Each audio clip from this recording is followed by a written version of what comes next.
I always thought family meant shared love and shared responsibilities. But growing up as the only daughter in a house full of boys taught me otherwise. Now, years later, my mom just assumed I'd give up my life to take care of her without even asking. What happens when the good daughter finally says no? Let me tell you what really went down. Growing up in our little two-story house in Raleigh, North Carolina, I was always the helper. My name is Jenna, and I'm the youngest and the only girl of four kids. My brothers, to my mom, Tom, Luke, and Brandon, were treated like little kings, and I was expected to be their loyal subject. While they rode bikes outside or played video games in the den, I was setting the table, folding laundry, or helping mom bake for the church fundraiser. At the time, I didn't question it. I thought it was normal. That's just how things were, right? But little moments have a way of piling up and becoming patterns. It wasn't just chores. As I got older, I realized mom leaned on me in ways she didn't with the boys. If she had a bad day at work, I was the one she'd vent to. If the bills were tight, I was the one she asked to chip in. I remember giving her part of my first paycheck from the diner when I was 16. No one even asked the boys to help. Not once. What made me feel small back then now just makes me tired. I started to notice it more when I went off to college. I was only 2 hours away, but mom called constantly, asking about her doctor appointments, the car needing a tune-up, or if I could come home for the weekend to help organize the garage. I remember sitting in my dorm room, books spread out, while Tom was off backpacking through Europe. How was it fair that I was expected to put my life on hold, but they got to live theirs uninterrupted?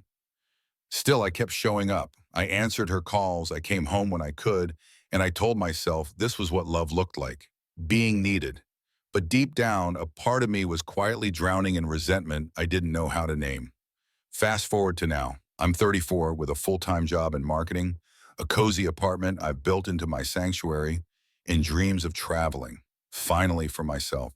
But lately, mom's health has been declining.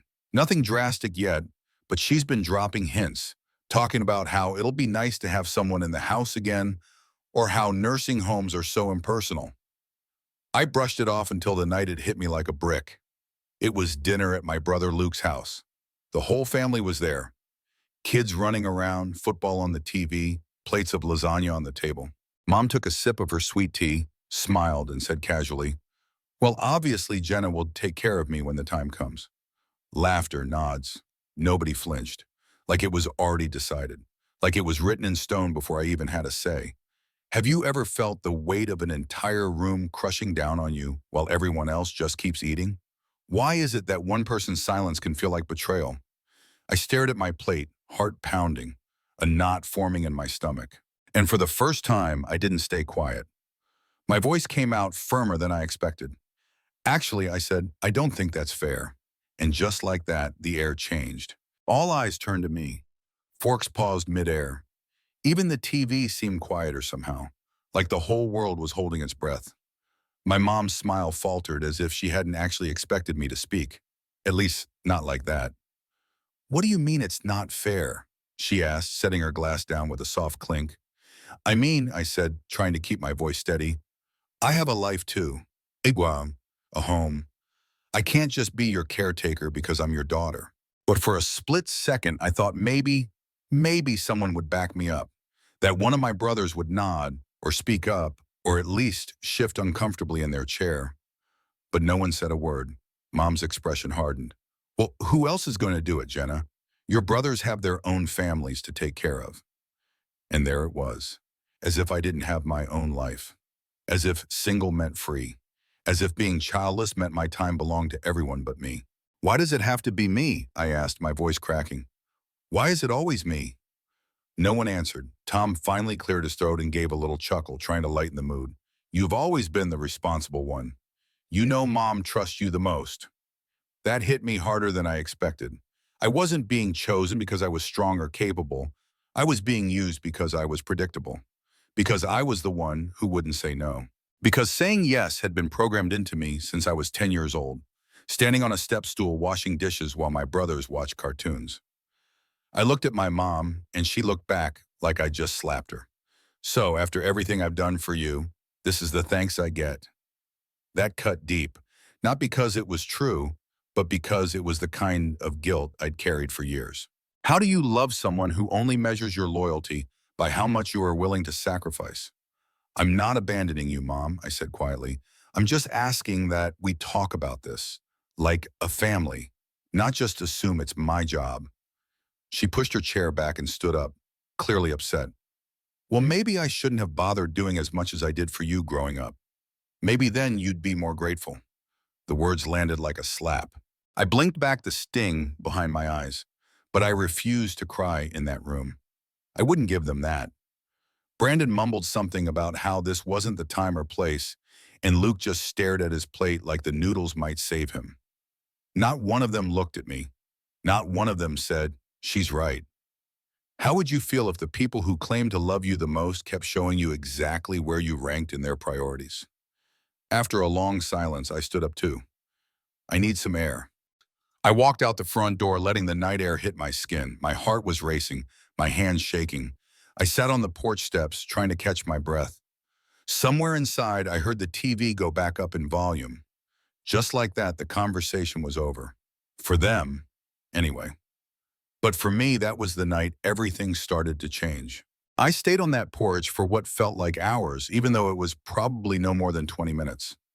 The stars were just starting to peek through the dusk, and the distant hum of traffic reminded me that the world outside kept turning, even when mine felt like it had paused. I replayed the conversation over and over in my head, wondering if I could have said it differently, softer, calmer, more understanding. But then a part of me, the tired, overlooked, emotionally bruised part, pushed back. Why is it my job to be gentle when no one else is even trying to be fair? The door creaked behind me. I didn't turn around. Tom stepped outside, his hands stuffed in his jacket pockets like he didn't really want to be there. "You all right?" he asked, like he was talking to a coworker who just had a rough day. I shrugged. "I'm fine." "You kind of dropped a bomb in there," he said with a light laugh, like it was something we could joke about. "Mom's really upset." That sentence made something in me snap. Mom's upset? Was no one even interested in how I felt? "I didn't drop anything, but," I said, turning to face him. I just told the truth. Something no one else seems willing to say. Tom sat down beside me, sighing. "Okulshing, look, I get it, but maybe you could have just gone along with it. You know how Mom is." I shook my head. That's the problem. I do know how she is, and I've gone along with it my whole life. Haven't you ever wondered why she expects so much from me and so little from you guys? He was quiet for a beat too long. Then he muttered, "You've always been better at that stuff. You're strong. We figured you'd handle it." Handle it. Like I was a machine designed to absorb burdens and never break. It hit me then. This wasn't just about Mom. This was about the way my entire family had silently agreed that I was the safety net, the one who'd catch all the emotional baggage, the one who'd always say yes because saying no felt like betrayal. Have you ever realized you were cast in a role you never auditioned for? I stood up again, brushing off my jeans. Being strong doesn't mean I don't feel used. It doesn't mean I don't need support too. Tom didn't argue. He didn't apologize either. He just looked away. That night I drove home in silence, the radio off, the hum of the tires on the highway the only sound keeping me company. I thought about the life I'd built for myself, my quiet mornings with coffee on the balcony, the career I worked so hard to grow, the solo trips I dreamed of taking. Was I really supposed to give all that up because of a role I never signed up for? And the more I thought about it, the clearer it became. Loving someone doesn't mean sacrificing your entire self for them, especially when that love has been one-sided for so long. When I got home, I sat in the dark living room for a while, just thinking. I knew that conversation at Luke's wouldn't be the end of it. I challenged a deeply rooted family dynamic. There would be fallout. There would be guilt trips, more cold shoulders, and probably more "you've changed" comments. But maybe I had. Or maybe I was finally just becoming me. And for the first time in a long time, that felt like a good thing. The next morning, I woke up to silence. No texts, no missed calls, not even one of those guilt-laced emojis Mom usually sent when she was disappointed but still loves me. And honestly, that silence was louder than any argument. I went about my routine, fed my cat, made coffee, answered emails, but everything felt heavier, like I was walking through fog. I wasn't second-guessing what I said. I meant every word, but the emotional whiplash of standing up to your own family, it lingers. Around lunchtime, Brandon called. Of the three brothers, he was the one I'd been closest to growing up. He always let me tag along when we were kids, always snuck me candy under the table when Mom wasn't looking. But that day, his voice was clipped. "So," he said, skipping the greetings, "are you really not going to help with Mom?" Straight to it. "I never said I wouldn't help," I replied carefully. "I said I'm not going to be her full-time caregiver just because I'm the daughter." He sighed. "But you know she's not going to ask us. She's different with you. She expects things." "Yeah, she does," I said. "And it's not right." There was a pause, then he said something that surprised me. "She's scared, Jen. She won't admit it, but she knows what's coming. She just doesn't want to feel alone." And I got that. I really did. But why did fear always turn into expectation? Why did her need automatically override my boundaries? I asked him, "So because she's scared, I'm supposed to give up my life?" "I'm not saying that," he said quietly. "I'm just saying maybe we all need to do more together." It was the first time one of them had used we instead of you. "Do you mean that?" I asked. Because I can't keep pretending this is all on me." "I mean it," he said. "I'll talk to the others." Now, that call didn't fix everything, but it softened something sharp inside me. I wasn't asking for perfection.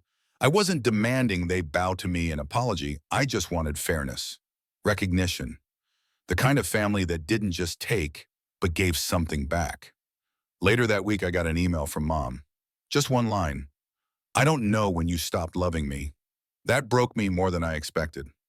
I stared at the screen, feeling a mix of sorrow, anger, and disbelief. Why is it that when you finally ask to be seen, some people only see rejection?